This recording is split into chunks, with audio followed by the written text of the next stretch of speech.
الرحيم الرحمن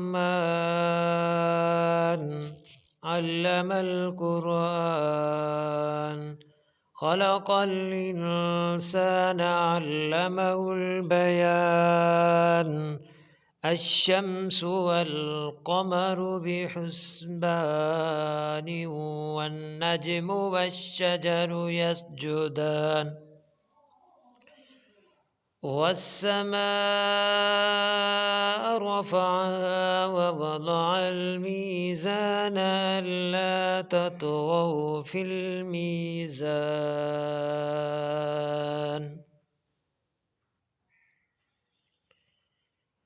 وأقيموا الوزن بالقسط ولا تخسروا الميزان والأرض وضعها للأنام فيها فاكهة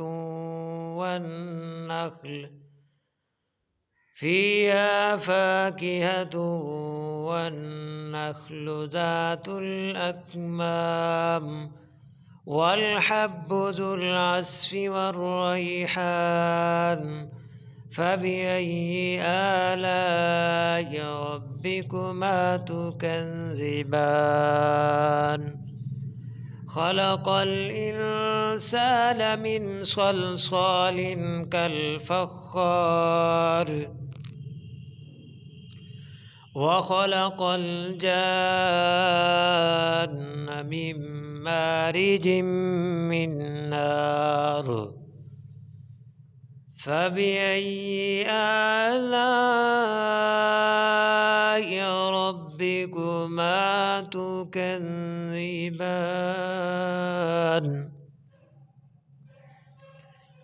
رب المشرقين ورب المغربين